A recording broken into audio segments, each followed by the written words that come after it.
Oh, good afternoon, everybody.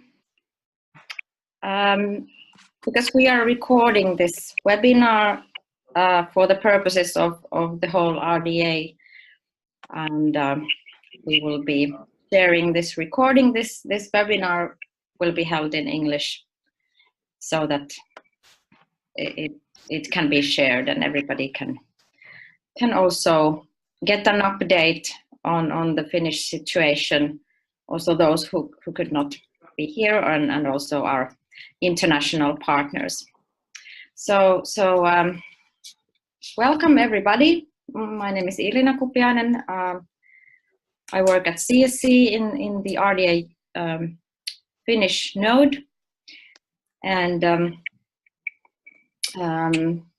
our webinar is something that we usually do every time after an RDA plenary, and it has mostly been face-to-face meetings, but this time we are doing it as a webinar, and the aim is to give an update and greetings from the plenary, and then we will have an update, an overview of what is happening in the open science scene in Finland at the moment on the national level, and hopefully we will also be able to discuss a bit maybe on the role of RDA in the national context, and we are also very interested in hearing all of your views on these topics, and whether there are issues to be taken forward also within the RDA Global and RDA Europe, because we of course are in close connection with the partners and with the projects. And this, as I said, this webinar will be recorded and published afterwards at csc.fi, as well as the presentations. And we were also planning to publish it at CSC's YouTube channel. And the webinar participants will stay completely incognito, and this applies also to the chat window questions. So these will not be visible in the recording. So you don't have to worry about that. If there are any questions about these, don't hesitate to ask, and you can use the chat anytime if you would like to ask anything. Or you can also raise your hand. There is a raise hand button in the lower right corner. But I think it's time to start the actual program now, and I would like to introduce today's speakers. So our first speaker today is Ville Tenhunen from the University of Helsinki, and he works as a team leader for the IT for Science expert group and as a project manager. He's involved in the topics of research data infrastructures, architectures and services for open science and technology architectures and system integrations. And Ville has been taking part in various plenaries. I don't remember how many actually, and also working groups and interest groups of RDA. So an active member from the Finnish side, one of the active members. As we know, Finland is one of the most active countries actually in the RDA. And Ville also took part in the 12th RDA plenary in Gaborone in Botswana a couple of weeks ago. And yes, Ville will give us an update. And before we go to that, yeah, well, maybe we can go straight to Ville's presentation, and then after that I will introduce the other speaker today. So Ville, the floor is yours, please.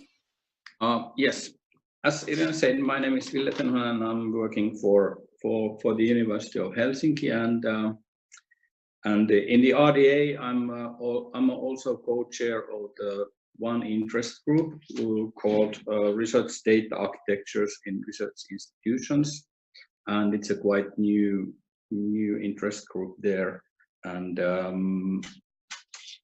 but very active and new interest group. And in this presentation, I will give you some kind of greetings from Gaborone, and first some words about International Data Week and the 12th RDA plenary, and then some highlights which I have picked up from the program, and some issues which was the interesting discussions in Gaborone, and then a couple of RDA issues shortly on the end of the presentation, and then we have hopefully we have one video there.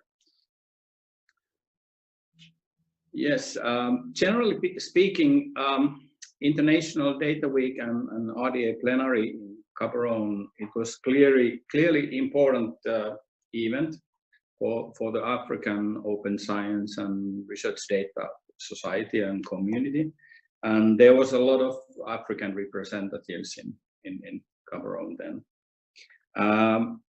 It's African society, so they showed that they have a number of important and serious projects there, and clearly they have a little bit similar challenges than we have here in Nordics. For example, there is a lot of speaks and rhetorics about open science and so on, but not so much actions, and we are all the time afraid about silos, organizational silos, and so they do in Africa and within their own infrastructures and projects and so on.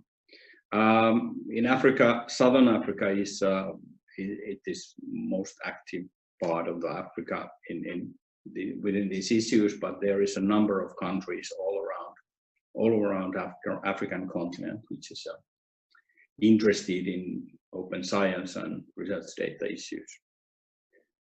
Well, International Data Week, it was opened by President of the Botswana, Mr. Dr. Masisi, and it was a very excellent and very fine event and so on. Well, in Gaborone and Botswana, it's at this time of the year it is springtime, so there was a very difficult weather what we have here, for example, right now in Helsinki and so on. Finland, as Irina said, Finland was the most active country and most active Nordic country in Gaborone. There was eight representatives from Finland, but for example from Sweden there was only two representatives, and another one has a Finnish wife, but it's only small detail about that. Well, International Data Week, it's this kind of event which is combination of RDA plenary, which is a biannual meeting of the research and research data community, and every second year organized SciDataCon scientific conference, which is addressing the frontiers of data in research. And 2 years ago, this International Data Week was held in Denver, United States. In Gaborone, there was about 800 participants from the 66 countries and so on. RDA has members from about 100. It's a little bit more than 130 countries. Organizers of the International Data Week were ESC, International Council of Science, and World Data System of it, and the Committee on Data for Science and Technology, so-called CoData. And this ISC is a quite new organization because it's a result of the merging Council of Science, ICSU, and International Social Science Council, and it's a very big, currently very big organization in the science world. Then another organizer was RDA, Research Data Alliance, which have 7,000 members from 137 countries. And RDA is this kind of platform for neutral and open discussion about data-driven research and data issues. One organizer was University of Botswana, which is established in '82, and they have 3 campuses in different cities in Botswana. Gaborone is the capital of the Botswana, and Francistown and Mao. And there is 6 faculties: business, education, engineering, humanities, science and social sciences. Then was the Academy of Science of South Africa, which is this kind of national science academy for that country. Well, in my opinion, all these pickups are my own pickups and coming from my own opinions and so on. In my opinion, there was one important speech from Secretary General Hilary Hanaho, which told us one kind of story, as we can say, which was about time, how much time data scientists spend with data wrangling. Data wrangling is the phase of the data science projects where scientists and data scientists clean and try to understand the data and try to find out what kind of structures and what these terms in the data mean and what kind of properties the data have. And then in this phase, data scientists get rid of the bad ones and empty ones and so on, and make this kind of clear and useful data. And it has been surveyed.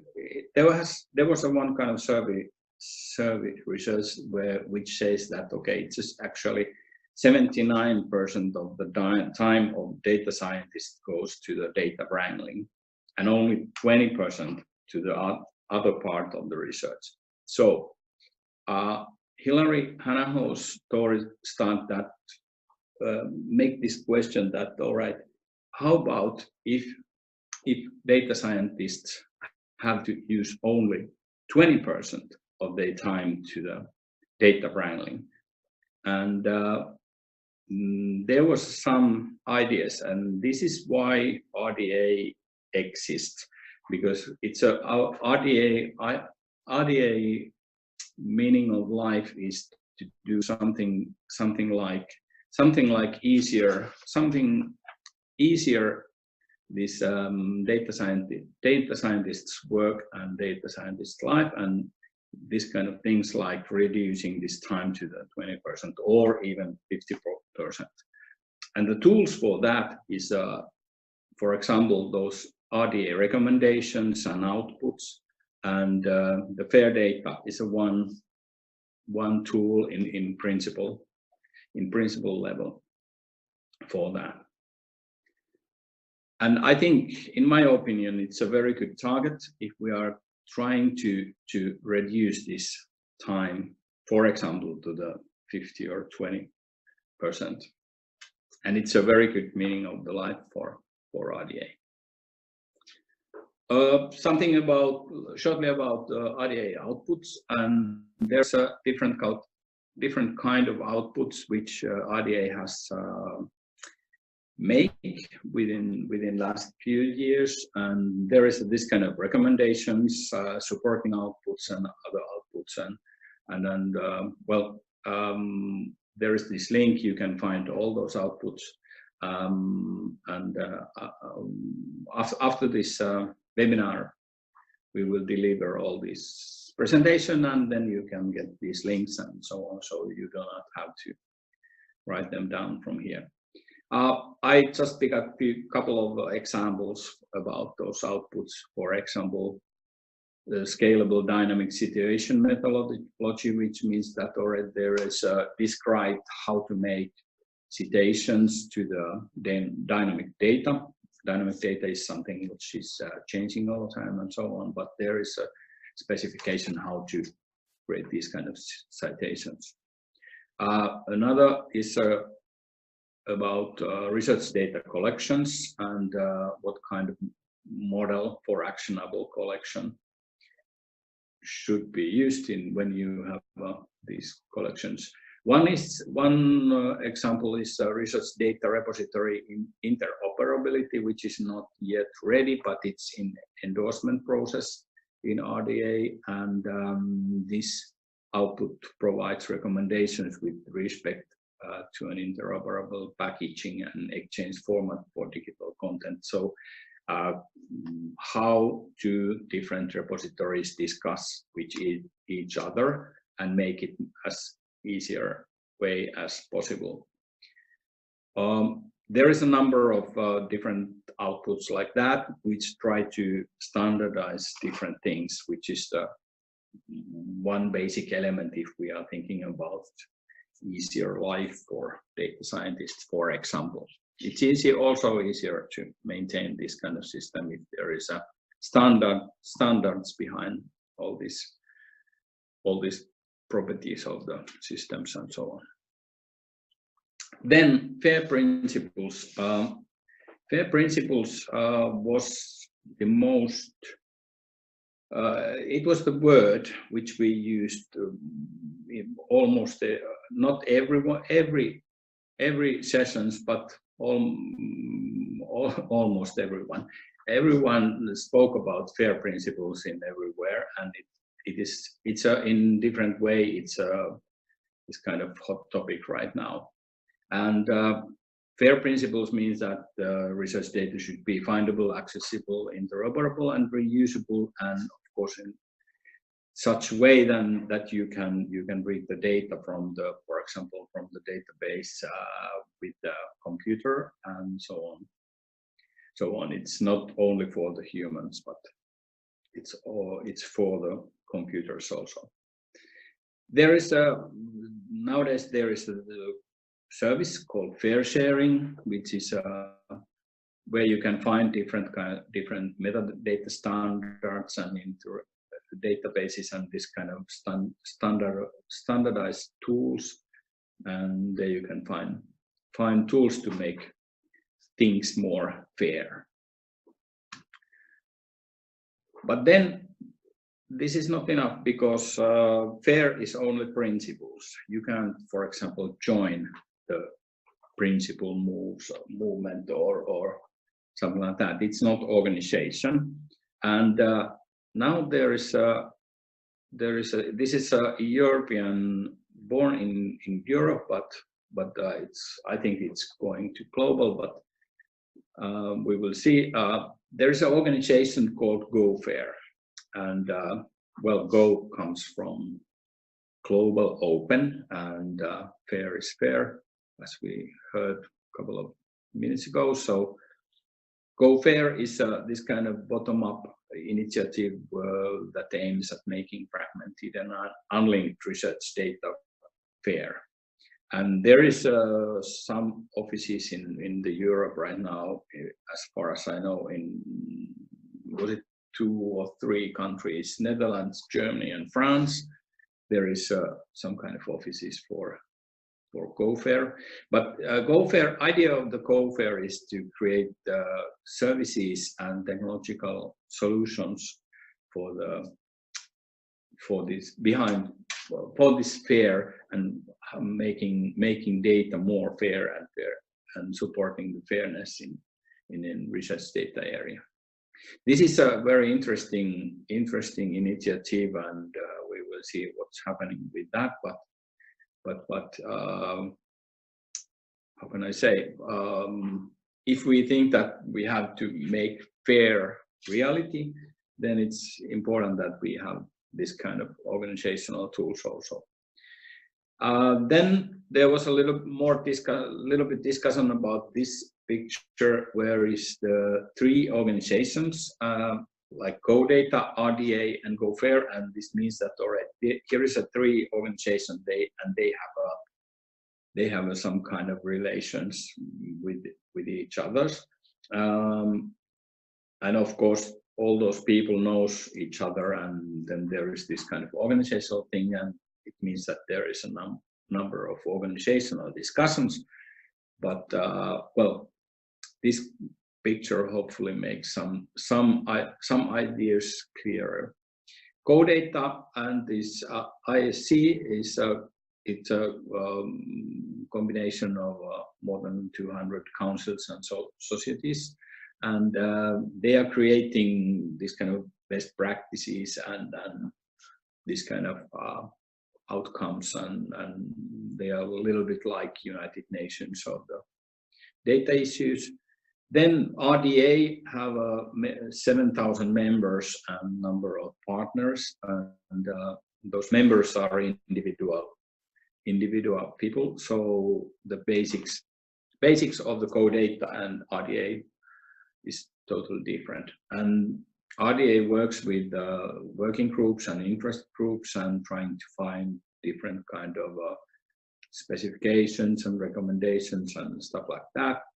And then there is a GoFair, which is for the practical testing and implementation of those ideas. And there is three roles if we are thinking about this kind of fair project, that making fair reality. So it means that there have to be different roles where someone trying to find what is the wise idea to do things, and then there is this kind of best practices, and then practical testing and implementation, and all those parts are important. Yes, then totally something different. I picked up a couple of speeches and ideas from the keynote speakers, and first interesting one was the Professor Ismail Serakeldin, who is working for the new Alexandria Library and other projects like African Open Science Platform. And he told us that okay, it's right now it's a little bit critical moment for Africa to get some development, and he encouraged the people to support science, support capacity building and developing entrepreneurship, and he warned about those country silos and encouraged to improve connectivity and price of the connectivity. And he saw that this African Open Science Platform is a very important initiative for the whole Africa. Some words about this Open Science Platform a little bit later. Another example was the service called NICMAS, National Indigenous Knowledge Management System. And well, there was quite many keynote speakers who discussed about issues like from data to knowledge or from data to wisdom.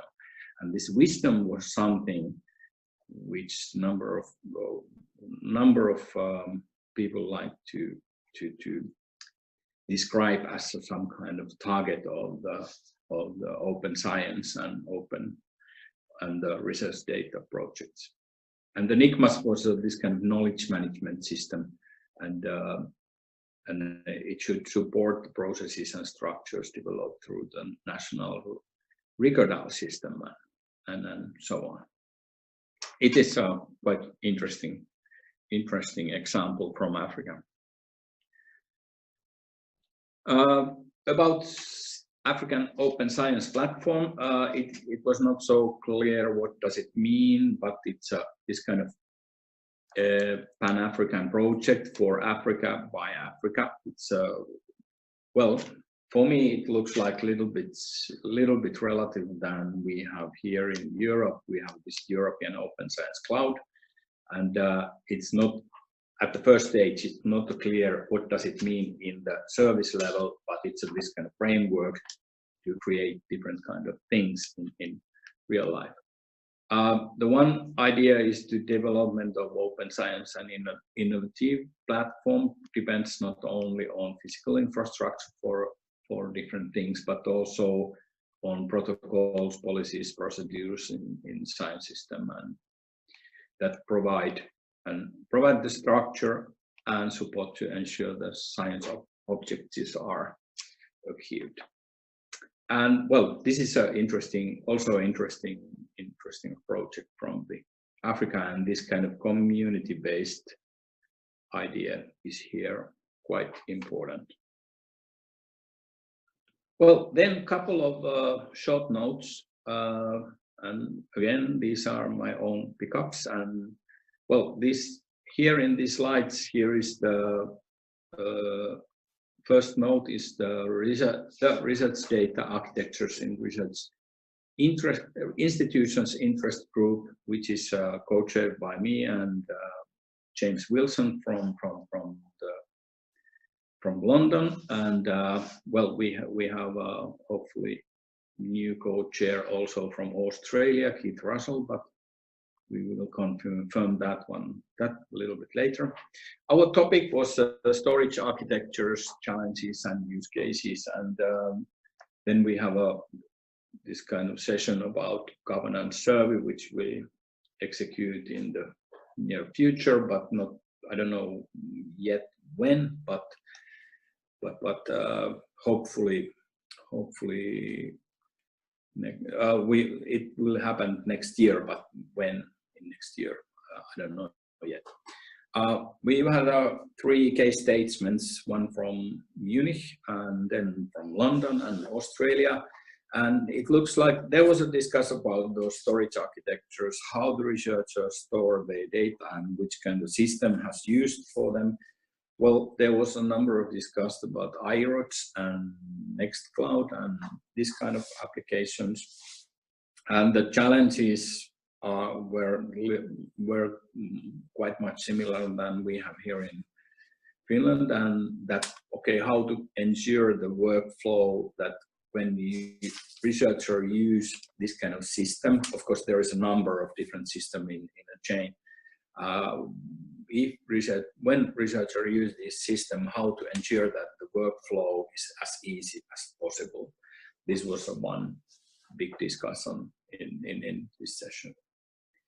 Another pickup is also this kind of Finnish contribution, and it comes from Heidi Laine. I discussed today with Heidi, and she's not here today because she has an important meeting elsewhere right now, but he sent best wishes to you all.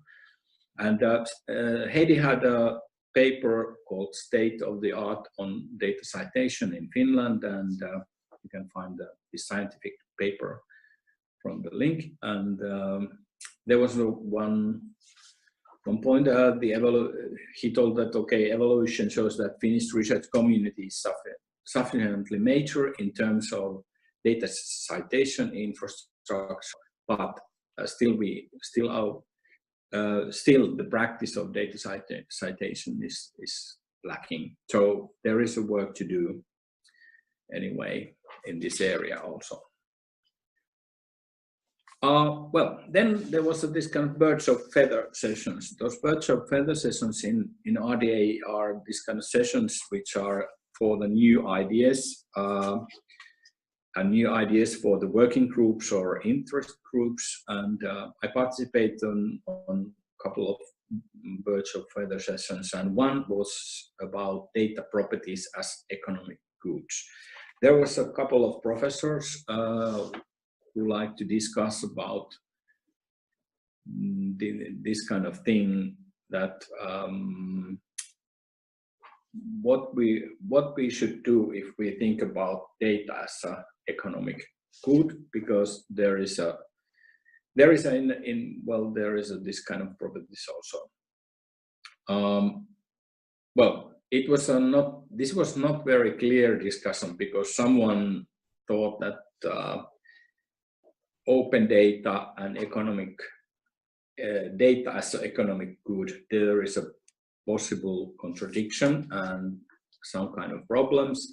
But well, the discussion was very interesting, because there is a number of different point of views, for example, from the industry and business and research and science world. So they decide that, okay, they are considering to create the interest group about these issues, and well, we will see on next plenaries if this kind of interest group will be true. Another interesting is that Google, the same research engine company Google, they have made data set search, which is the search engine over metadata from data providers. They use this kind of open data repositories and the metadata of them, and they have made, well, Google-like dataset search. And of course, it's a beta version right now, but it's interesting initiative also, that what's going on if Google make this kind of search engine. But all right, you can check what kind of search engine that is from this link. Poster session, RDA plenaries, there is also every time poster session, and we do not have to, it's not allowed to forget that one, because there was a number of interesting posters and a number of interesting projects which people like to share with us. And some pickups from these two poster sessions. SciDataCon poster session, there was, for example, from Daniel Meachen. His poster was about Wikidata. It was this kind of wiki-style data service, and it was for the open standards, open collaboration, and verifiability. RDA poster session, there was also a number of posters, and I picked up So Big Data, which is a social mining and big data ecosystem tool. It's a one kind of tool where we are discussing about data to knowledge issues, investigating storage ethically, paying attention to the citizens' privacy. And then they try to, this is for social sciences, and they try to tackle this privacy issues with this kind of service. But it's also interesting what's going on with that one.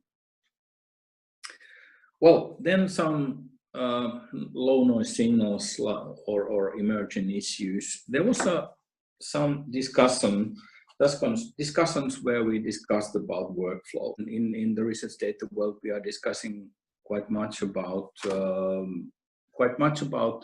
different services and infrastructures, and they are quite mature, but there is all time discussing how to integrate these things with each other, and these integrations are quite heavy to do. So this kind of some kind of API economy or interoperability tools are needed. Value streams, it's more for the organizations, and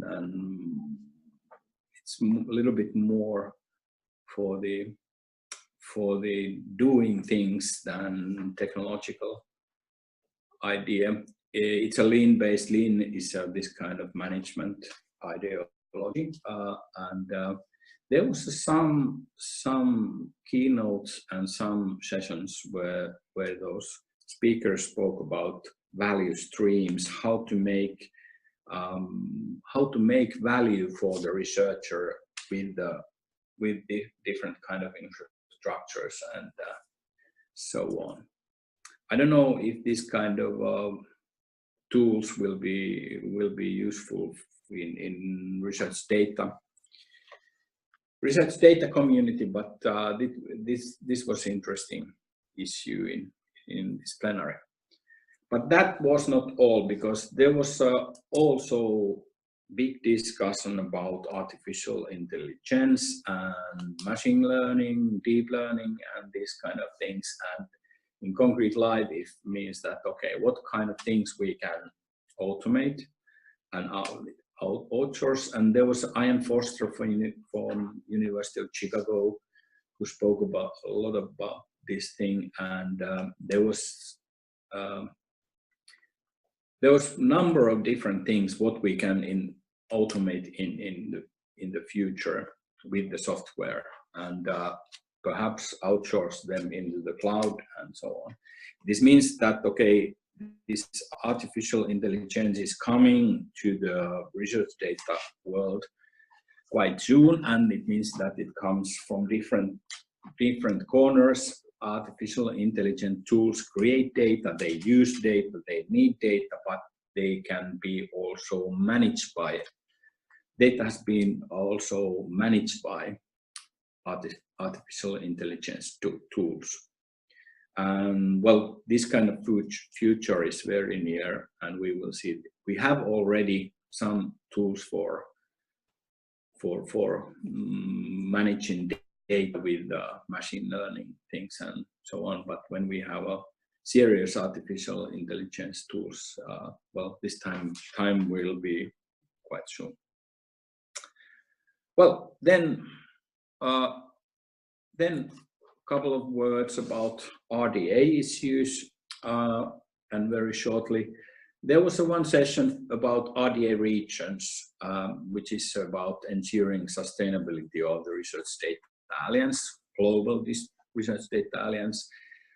It means that there was a discussion that, okay, RDA regions are a new membership category. It doesn't supersede individual memberships or partner memberships or something like that, but it's a new way to organize things, that we have different regions. The regions were not specified there, and but there was a quite flexibility. There was a flexibility for the specification of the region. Members or country nodes can decide what kind of regions in the RDA will be. And for example, for RDA Finland, I don't know what kind of decisions or discussions we will have, but it's not clear if it's RDA Nordic or RDA Europe, this region, or something smaller. Well, but this kind of regions, it's also the tool for make RDA finances of the RDA a little bit more sustainable basis. And well, I like this kind of idea, that because RDA is an organization which is from community to community, then this money should come from community to the common organization, because otherwise there is different kind of how can I say, different kind of relationship between different organizations, and then there is a more organizational discussion and so on, well, than it should be. Well, but this will be, this financial contribution thing is one idea, and one thing which is behind of the region idea, but it will be seen what kind of regions we will see and so on. Of course, regions get something for these contributions, and there is a different organizations and advisory boards and regional assemblies within these regions. Well, these consultations will continue until end of this year, and then there is proposals, and well, formal arrangements with the regions will begin next year or something. But this is one interesting thing in the RDA world. Another one is concerning about future plenaries. Well, Technical Advisory Board of the RDA like to test unconference idea. It's this kind of it's a little bit bring your own problems to the conference style facilitating method of the conference. That okay, not program decided beforehand, but people can create their own program for the unconference sessions and solve those and discuss those issues they like to do. Well, this conference will be probably tested on next plenary, number 13, and plenary number 14, which will take place on next year. Well, and they are this kind of half day sessions, and maybe they make a little bit longer plenaries. Well, next plenary will be in Philadelphia, beginning of the next April, and well, it's a number 13. But in Gaborone we published some news that plenary number 14 will be held in Espoo and Helsinki. So we will have this kind of Finnish plenary in next year, and days are 23rd and 25th October, but there will be a number of side events, so it will take whole week, I think. RDA plenaries, but you are not sure if you have money to do that. RDA have a different kind of grants for early career people and expert grants for a little bit more expert level participants. And then there is an open also RDA Europe Ambassador Program grant, so you can check also these ones. All right, that was my slides and presentation, and if there is any questions, I'd like to answer all these ones. Oh yes. Thank you, Ville.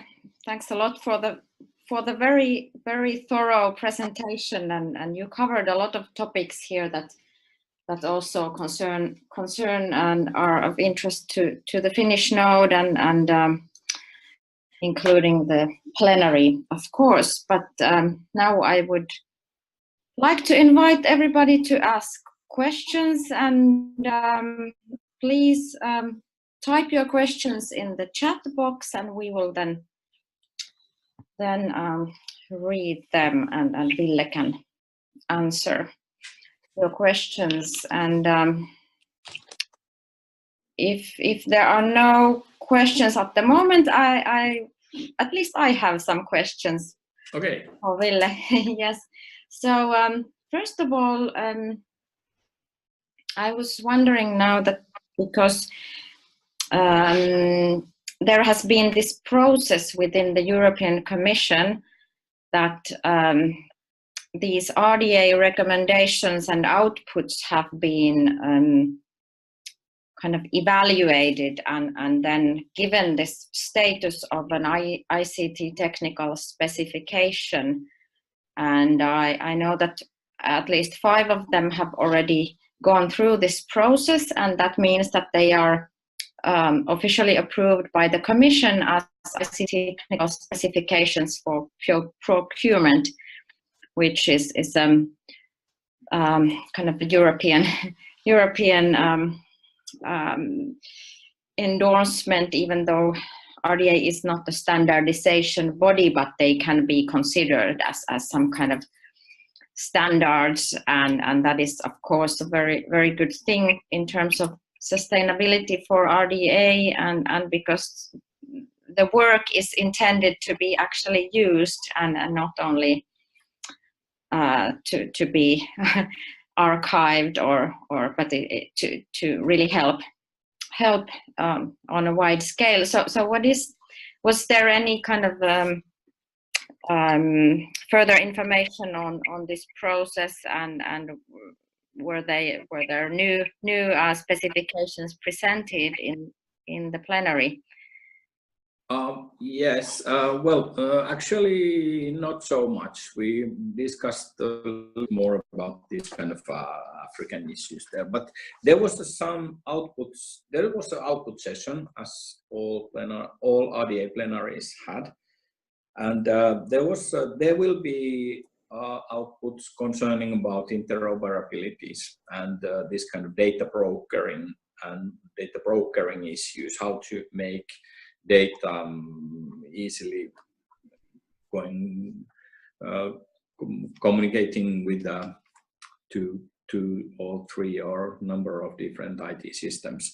But yes, there was some discussion about those technical specification accepted by European Commission, and as far as I know, there is 4 which has accepted already, and there is some in the evaluation process right now.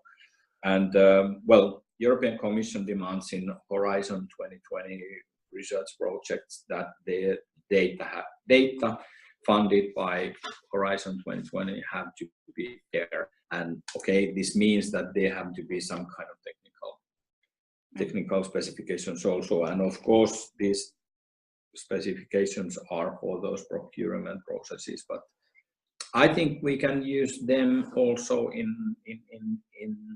we can apply them in individual repository projects also. For example, in Finland, we have used here in the University of Helsinki some recommendations in some level.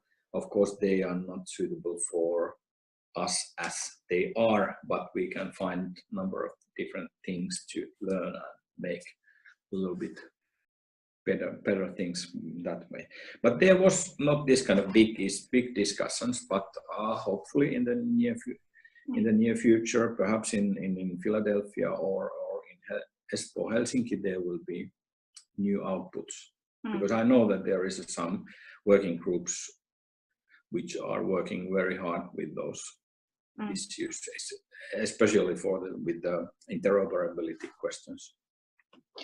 Yes, and indeed it is, of course, that is the most important thing actually, not maybe to emphasize so much these official statuses, but really that the outputs would be actually helpful for the communities, and we have had some adoption cases here in Finland and in Europe, and also in the US, maybe even more in the startup sector, that they have been actually taking the outputs into use, and that is something that anybody can start doing. And as maybe some of you know, we have also had these discussions in the previous meetings of the national RDA node, and we have been encouraging people and communities to adopt and take into use these, but also to give us feedback and to give feedback, of course, to the RDA as individual members about how it actually works and how easy it is to apply them. Because Ville, you said also that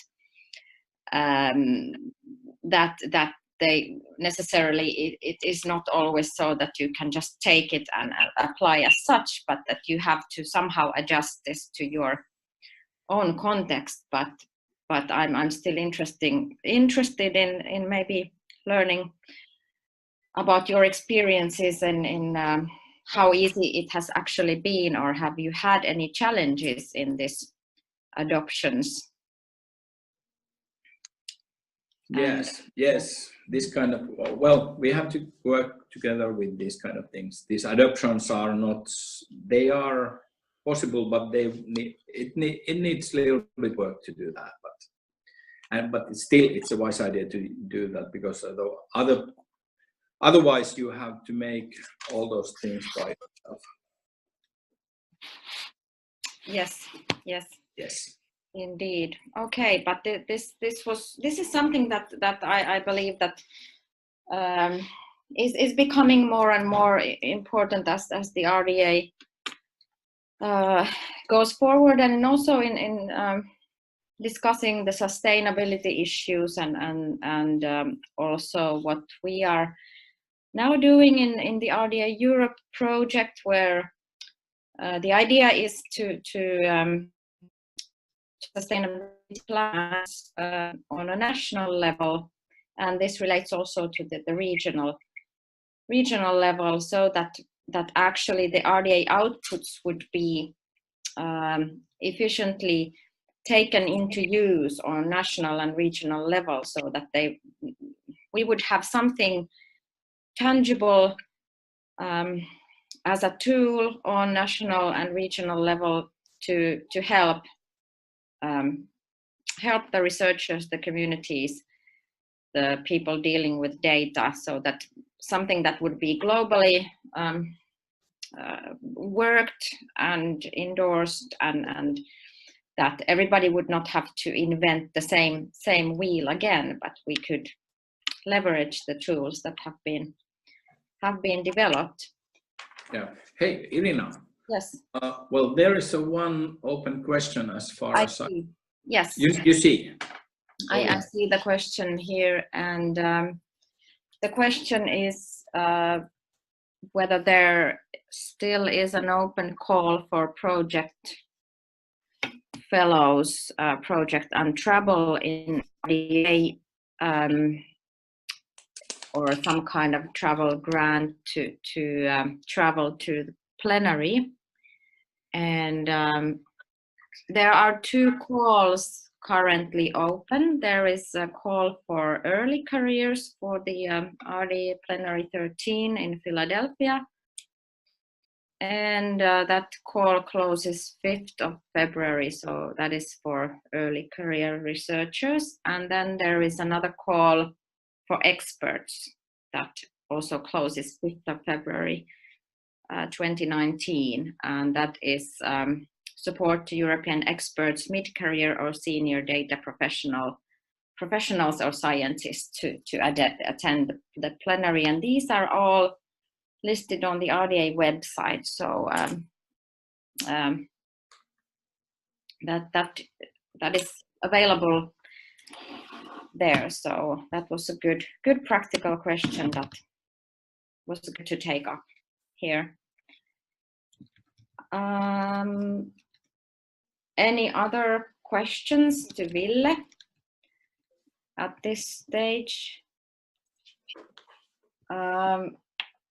Okay, there is still a bit more time left for Ville's session. So if there are no questions from the audience, I still have.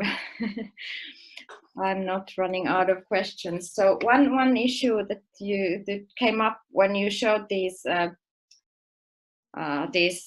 new kind of working groups and both sessions that you introduced in your presentation, and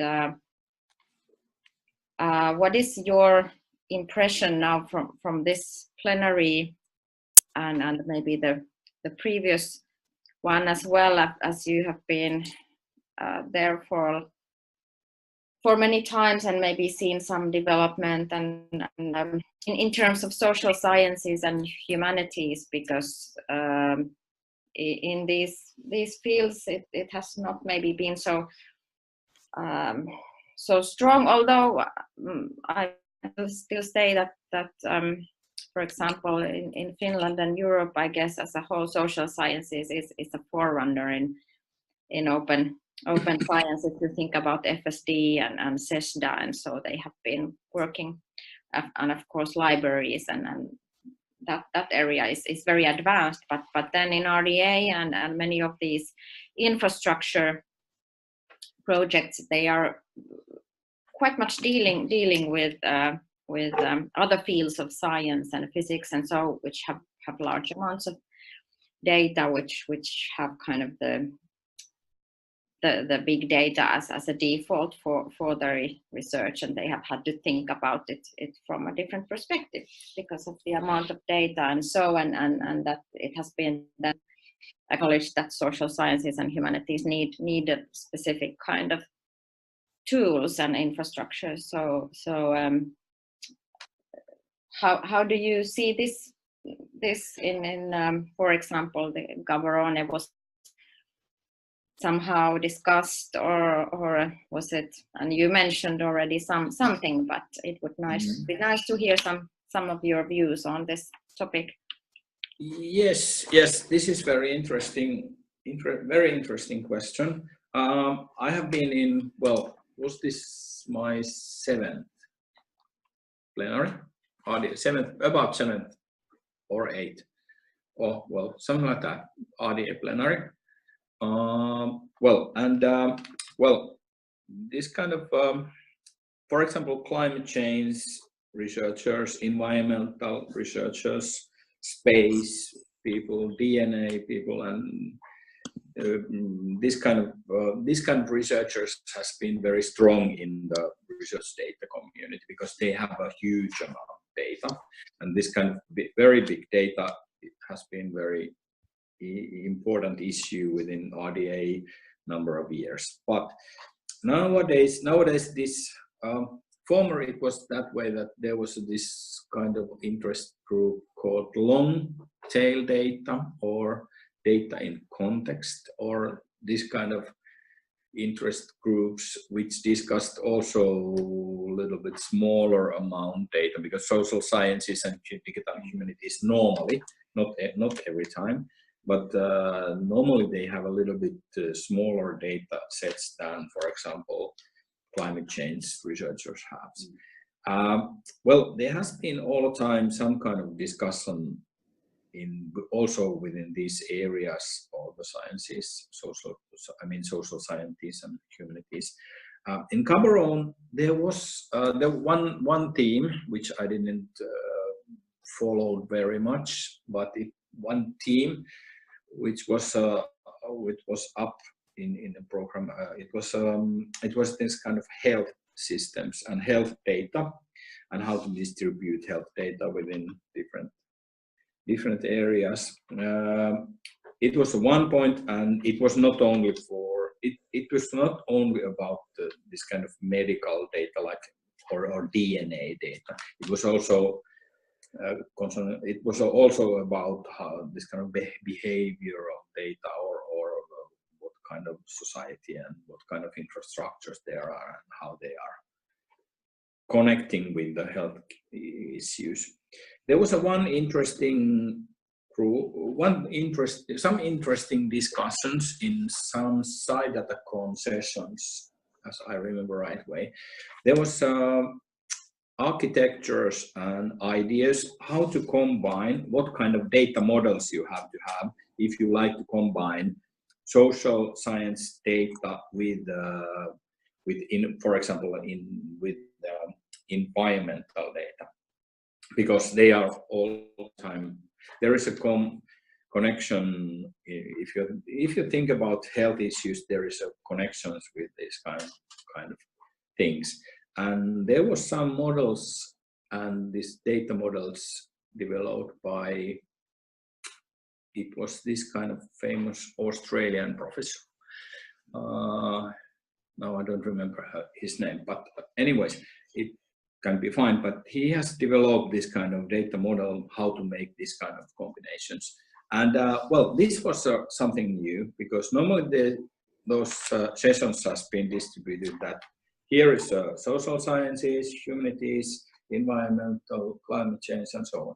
Nothing this kind of sessions where you are discussing about phenomenons all at the same time from two perspectives of the science and so on. But this kind of development I have seen there, but still it goes that way that I have also this feeling that in Finland we are quite well developed in the area of digital humanities and so on, and there is in the RDA there is room for these sciences. I think that there is a little bit lack of representatives from these sciences. So there is a number of possibilities to do interesting things within RDA in social sciences and digital humanities. But yes. Yes, thank you. That is definitely something to look into, because, for example, your example from the health area shows that so many of these grand challenges are something that really require a very broad range of disciplines, and when you can use the data from different fields, that brings more added value to, and that is of course the idea of open science in general, but you can see it in a very concrete way when you actually put people together who come from different fields, and that is of course what it is about. Yeah, that's true. Thank you. Any further questions to Ville from the audience? I don't see any on the chat now, so I suggest we move forward, and then in the end we have 1 hour left, so in the end we might continue with the discussions, and any time during the seminar, if you come up with questions or comments, you can just type them in the chat box, and we will then take them up. So I would like to thank Ville Tenhunen once more, and then I would like to introduce our next speaker, who is Henriikka Mustajoki.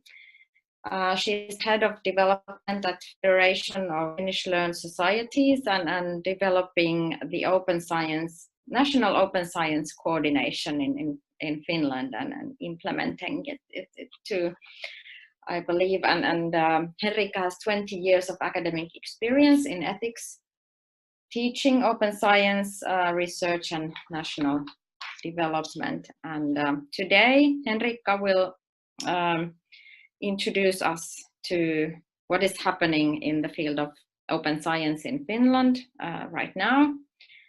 And questions can be put in the chat box, and we will take them after the presentation. So now I give the floor to Henriikka. The floor is yours. Thank you very much, and thank you, Ville, for your thorough presentation on the plenary in Botswana. I'm going to share my screen with you and go through the presentation that I have prepared.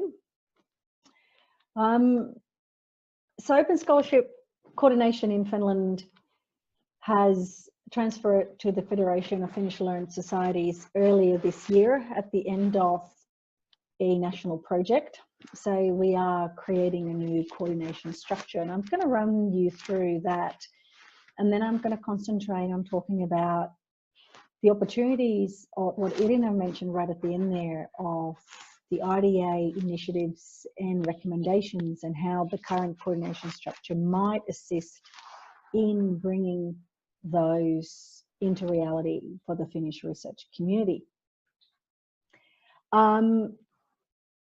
So this is a new structure, and what's specific about this is that this is not led by the ministry or any particular research body. No research body has got ownership of this. The idea is that the research community at large will take ownership of open science coordination, and it's all based on collaboration, coordination, and working together.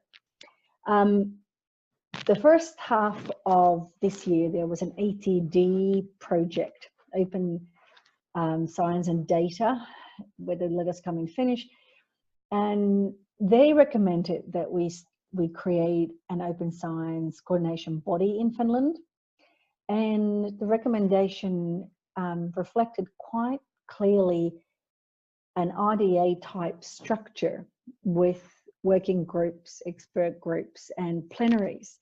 And based on the ATD project recommendations, we started developing a new coordination structure. And we've had our first meetings, and I think we're on the go of actually implementing this on a international context. Before we started creating a system for the coordination, we decided on some foundational issues. And the first one was that we wanted a coordination system that was in itself open and transparent, and a coordination system that will keep on putting the researcher and the research needs as a priority, not the structures, but the researchers and their work. And we kind of broadened our context, taking open science to be part of responsible research, so that we would see the inescapable connection between research ethics, science communication, and other elements that are related to making open science firstly a possibility, but mainly making it a success. I work closely at the Federation with the Finnish Advisory Board on Research Ethics and Science Communication. So we've got a wonderful opportunity to see this in context. This has been a completely new way of working together, even though the universities specifically have been independent from a legal perspective for quite some time now. Until now, at least, elements around open science have been strongly led by the ministry. And the new coordination structure is completely independent from the Ministry of Education and Culture. The ministry is supporting the coordination financially, but it's not participating and it's not leading or guiding how the participation will progress and where it will go.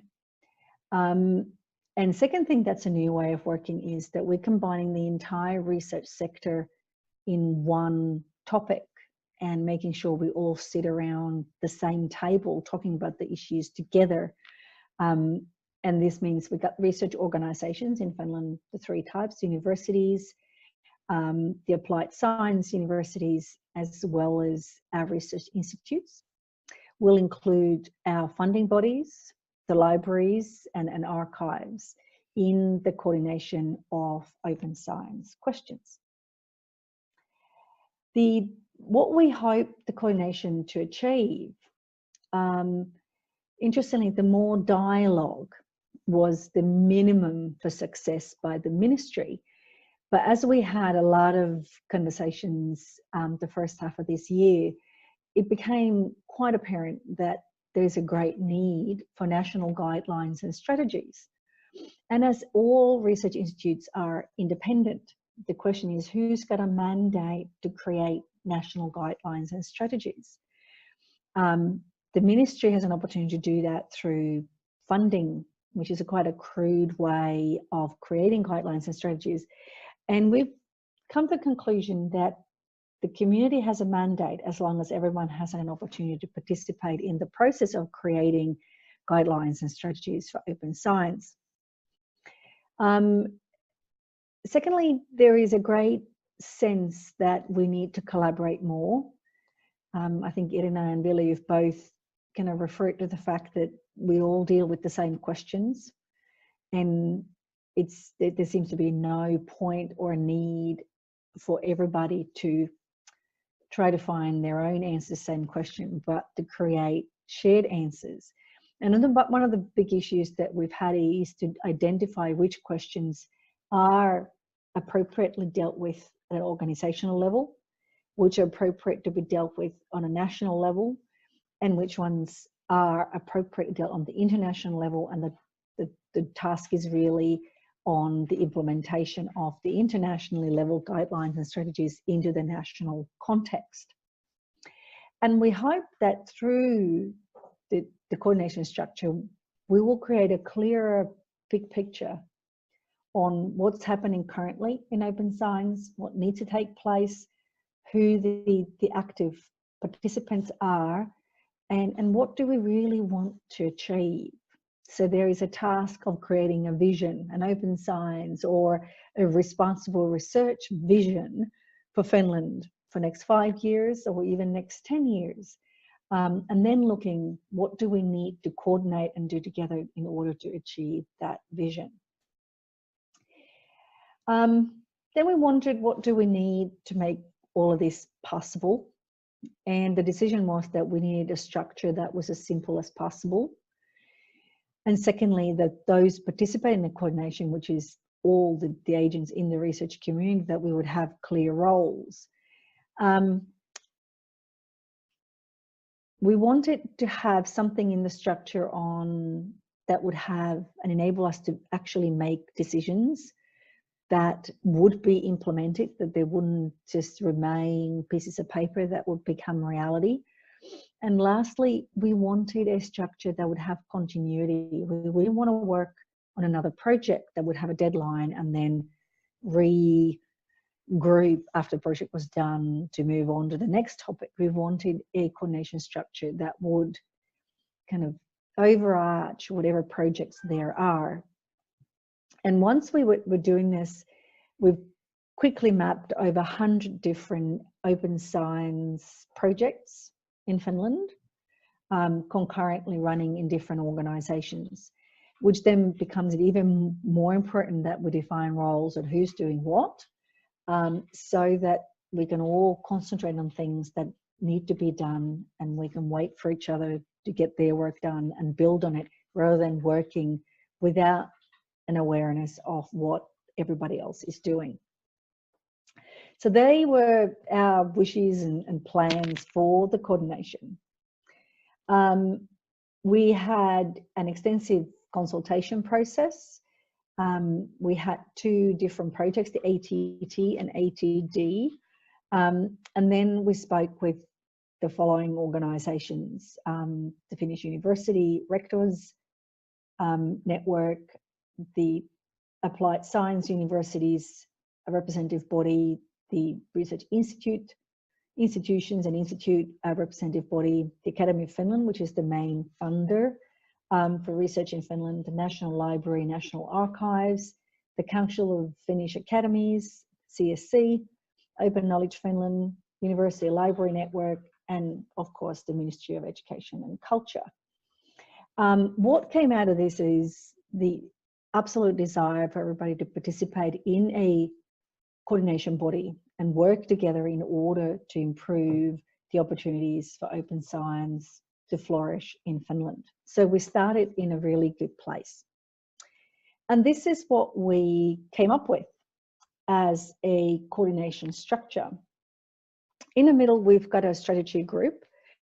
In the strategy group, we've got invited members for all main organisations within the Finnish research context. It's currently got, I think, 15 members. And this group is meant to have the mandate and power to make decisions on open science. So when we need a strategy or a policy, that this group could prepare a policy that would then be something all the independent organisations would be willing and prepared to adopt as their institutional policy. Around the strategy group, we've got the blue circle of our expert groups. And we decided to create 4 expert groups, depending on different themes around open science. So we've got open data, and I will look at open data more closely on the next slide. On the top, we've got an open research community, which is really about the cultural aspects required to make open science meaningful and easy for the researchers. On the left, we've got the open access group, which is probably quite self-evident. What do we need still in Finland to make open access reality, to meet the current EU targets of immediately openly accessible by 2020? And at the bottom, we have an expert group about open learning. And then around the expert groups, we'll have the green bubbles around our working groups, which is probably the aspect that most closely relates to the RDA structure. because the working groups are decided by the expert groups. They have a finite lifespan. They choose a particular topic they believe is important to advance and support open science in Finland. They work to produce a guideline or a suggestion for a national strategy, or recommendation for a technical adoption. They bring that to the expert group. The expert group will then work on it together, and if needed for a national decision, will take it to the strategy group to make a decision for that to be a national standard strategy or a guideline. We've also decided that the expert groups will meet at least twice a year. So we organise a plenary, a bit like RDA again, twice a year. The first one we had was last week in Helsinki. The next one will be in May 2019 in Tampere. And that's where the expert groups had the first opportunity to organise themselves, choose their the president of each group, and together collaboratively identify which working groups needed to be created. And on this slide, we have the working groups, all the expert groups decided to form. So on the open research community, there is one working group looking at the social impact around open science, one that works on rewards and merit systems and their kind of integration of open science activities. One is looking at developing some sort of guidelines around good practice, and one looks at the development of open science culture. And the open access group has got a working group looking at the funding structures for Finnish academic journals, one that explores new publishing platforms, one around the big publisher agreements, and one around open access publishing funding more generally.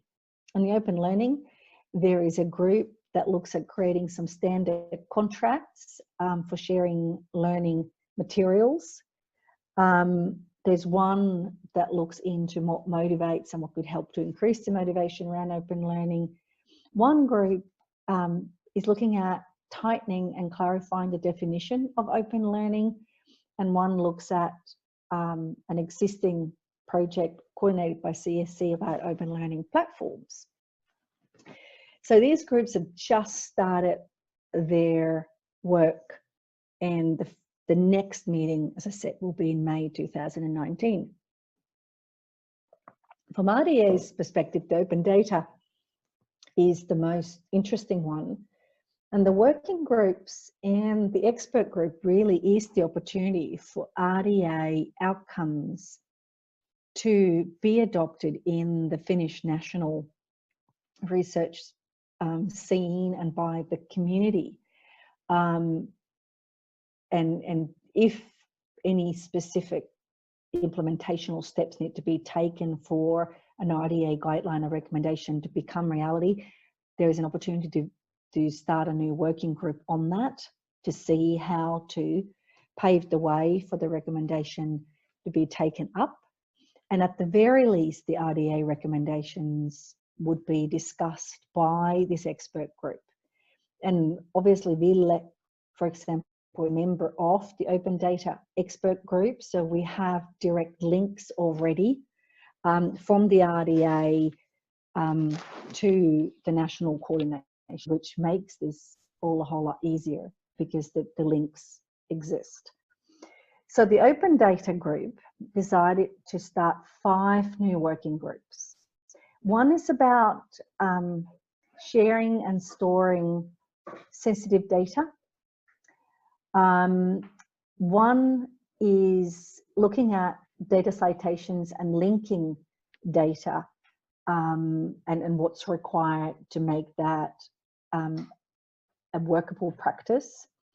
There's a group that looks at ownership and licenses for data and what needs to be done for those matters to be clarified for the researchers and to be legally sensible. Then there's a group that looks at open data services for the researchers, what's available, how do they coordinate it, how are they accessed, because the ATD project set a priority for the researchers to genuinely feel there is kind of one window service available for them regarding their open data questions. In the middle there, there is a strategy group, because the orange main strategy group is working on an open access national strategy, and there was an expressed interest to start mapping an open data national strategy. Most universities will have an open data policy. There are still universities that are developing theirs, and there is at least a discussion, do we need a national strategy for open data? Or it may turn out to be a national vision for open data. Where do we want to be and how do we want to do that? So these working groups are, at the moment, there's a call for participants, and then they'll start their work on tightening their kind of way of working. The other expert groups got further away on their first meeting to set up their targets, but the data group was so large and the matters were so still taking form that we'll have a bit more work to do.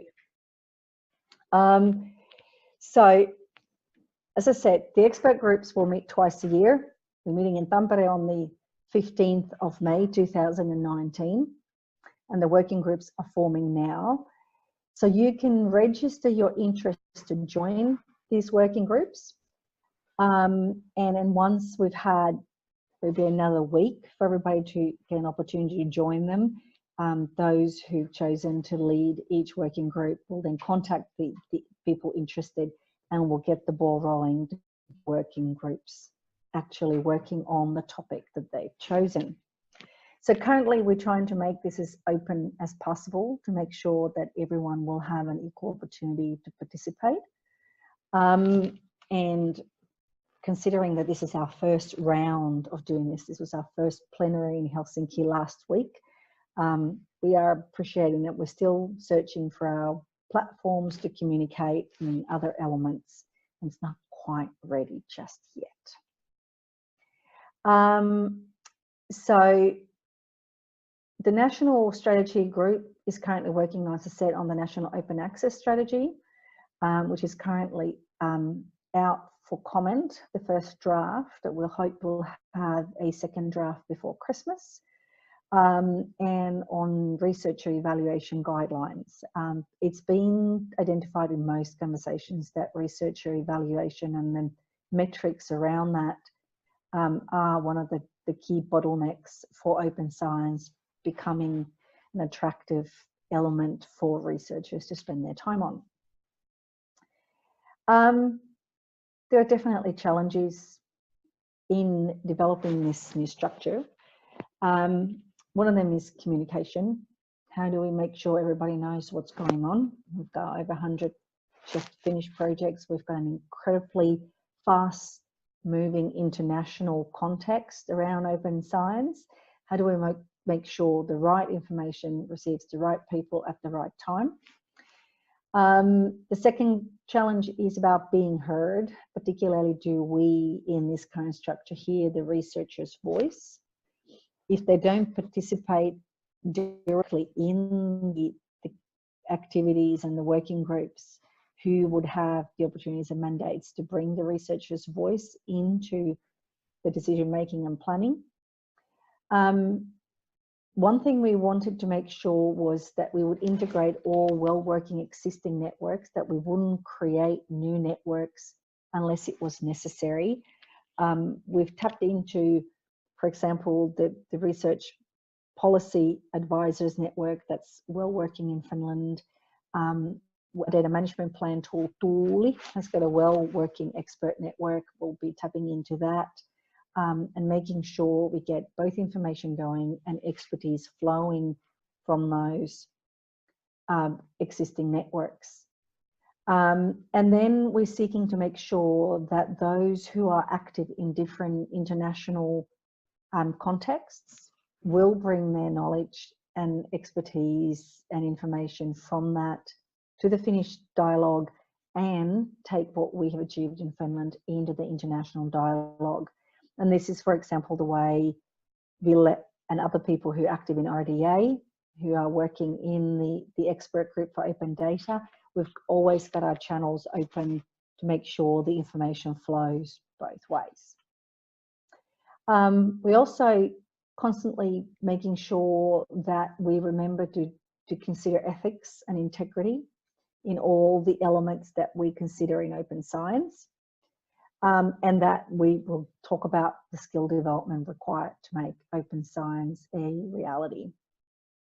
So these are our current priorities: the National Open Access Strategy, the Responsible Research Evaluation Guidelines, and a new open science roadmap for Finland in 2019. So that was my presentation, pretty much half past now. And I'll turn it back to Irina and some questions. Thank you, Henriikka. This was a very, very interesting presentation, and I was very happy to hear all about this and get some kind of a picture of what is going on, and I immediately see very much similarities with RDA. And first of all, maybe the most kind of visible thing here is that the bottom-up feature that both of these initiatives have, and that I think is a very, very fruitful thing, and also a very essential one for this kind of work, because it can be completely top down. Maybe there has to be some kind of structures, or not maybe, but certainly there has to be, and the need for a guiding strategy is of course something that we need, but nevertheless we need to engage communities and also researchers, and as you mentioned, that is to some extent at least a challenge to actually reach out to them, but I think we have a good foundation here, and very, very much potential. And yeah, at this stage I would like to ask if anybody has questions now for Henriikka. I have some, but are there any questions from the audience that we would be able to ask? I think everything is crystal clear for the audience at the moment, and so I have a couple of issues. Yeah, maybe I just continue now what I was going to say. So one thing that you said, Henriikka, what really struck me was the idea to really think about which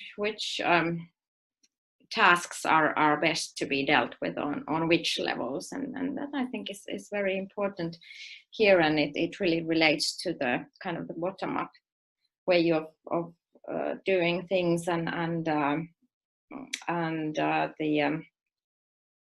kind of definition of roles. And also what I interpreted from this was that, correct me if I'm wrong, but the international work, and for example RDA, but also other international work, would be some kind of an overarching theme here, because I didn't really see any separate international boxes. Maybe I didn't see everything, but I think we should not separate international and national work, because science and research is by default international. But what is your view on this? Yes, maybe I need to still include the word there. All the conversations we've had are all about saying we can't do anything without a very open interface with all the things happening on a European and global level. So that's given that has to be an essential feature in the way this is done. And we've got a task now to map all the sort of areas Finland is currently active internationally. Are there other areas we need to go into?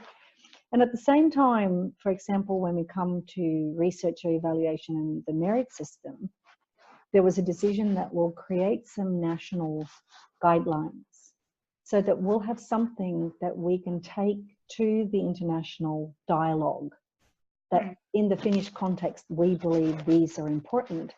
We do recognize that having Finnish guidelines have limited meaning, but in order for us to be a meaningful participant in the international conversation, we'll need to have some Finnish context and guidelines that we can then take into the international dialogue. So that's how we've seen this, that it's constant conversation between what's happening outside and inside. National boundaries in research are relatively arbitrary, apart from elements around funding and some legal issues where they do hold meaning. So yeah, I realise the word doesn't exist, but the theme is really important and integrated. Okay, yes, that is good to hear, and I think we are thinking very much along the same lines here. And of course, it is also what you mentioned about the certain Finnish guidelines and context that is important. And from that point of view, I think that it is also important then when we think about RDA and participation, and as was mentioned, Finland has been very active there, and we could be even more active, and we have a lot of expertise and knowledge in Finland. We have done a lot of work already here, and we have a community of active people. So in addition to joining all of the working groups in this initiative, that also the working groups in RDA are something that anybody can join anytime, and we can maybe really try to make a Finnish impact there and bring our expertise to the table, and in this way also kind of have an impact on what is being done there, because that helps us also to make the linkages stronger between the national and global work. And I was also thinking, when you mentioned this challenge of reaching out to researchers and the importance of communication, and maybe that would be also something where the people who are already active here in for example in this RDA Finland group, in all of the groups, that somehow also to make it very clear and explicit to them that it is a key role, if you are already to some extent engaged, to spread the message and raise the awareness between, to those communities and people and researchers who are not so familiar with this topic yet, or who are trying to think about how am I going to do my data management plan, and what do I need to do, and where can I find information, that all of us should be those messengers, because it's a very, very challenging task to communicate this and to actually feed into all of these communities, and there's a lot to do there. So somehow, to me, this has also been an issue for many years, and trying to think about it, how to actually put these things forward, and these are maybe issues to discuss as well on a quite practical level, how to as get the people who are engaged in the work also to communicate about it. It's a challenge, and we've looked into practices, and I'm sure we'll be doing a lot of kind of mapping together and seeing where we are. And the RDA plenary in Finland next October is also a wonderful opportunity to consider what side events we could organise and how to get the RDA work better known in the Finnish research community, and get the current Finnish coordination structure kind of to engage with the RDA.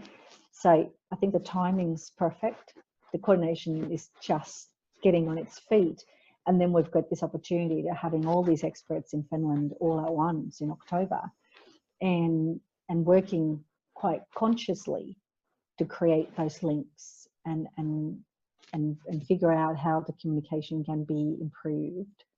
It's always the case that we've got a nuclear group that is super engaged and whose primary work task it is to advance these matters. But then we need to get the rest, at least their awareness raised. But I think the plenary is an opportunity that we will take with both hands and see how we could use that as a vehicle to improve the challenges that we face. Yes, absolutely. Okay.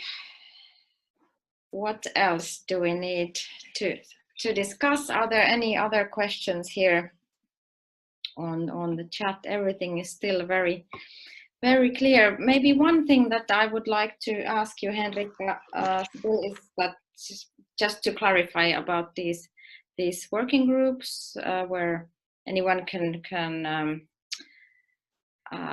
register their interest. So does this mean that anyone can basically join these groups, or how does it go? So we've only got the registrations on some Google Sheets, and the links to them are on the avointiede.fi website.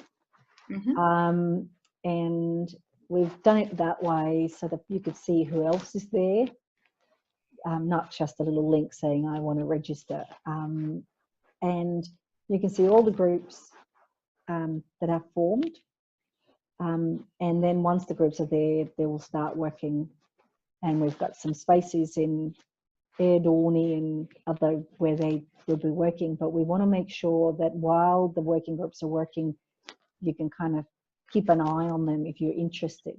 You don't necessarily have time to participate, but you can kind of see what the progression is. So nothing should disappear behind a wall. So that's the plan. Groups are still trying to decide which platform they want to use. Do they want to use the website? Do they want to use RDA? Which way they're going to actually work electronically? But that all will sort itself out. Okay, very good. But that is now something that we should all look into and see what is there, and a nice open way of doing the things. It seems to be a very, very good start for this work. And maybe about the plenary in Finland, just because unfortunately we weren't able to see the video, but just to remind everybody that please go and see the video. It is a very good one, and it also makes visible the stakeholders organizing this event, which are Helsinki University, Aalto University, Federation of Learned Societies, and Finnish Meteorological Institute, and CSC. So this is a joint effort, and as Henriikka said, we are also looking into side events, and we're going to make this a very, very fruitful and hopefully a widely participated event, even though the record of Botswana, which was I think 840 40 participants. It might be quite hard to beat, but but let's see. We will do our best to attract a lot of participants and communities to Finland next fall. And I still don't see any questions from the audience, so I think we will eventually close this webinar. But maybe lastly, if Ville and Henriikka, if you still have something on your mind, or something you would like to say to the audience or to the organizers, some last final thoughts before we close for everybody to remember. No. Okay, you have actually provided us with a lot of good information and things to think about for the future, and we will keep in touch. And for those of you who have not yet joined our RDA Finland group, please go to the RDA Finland website, which you can find on the national node section of the RDA global website, and join our group. So then you will receive our newsletters and all the information that is now available. And you can also contact us anytime if something comes up you would like to enlighten us on or ask. And yeah, I think this is probably everything for now. And next spring, after the Philadelphia plenary, in which many of you will participate, I hope we will organize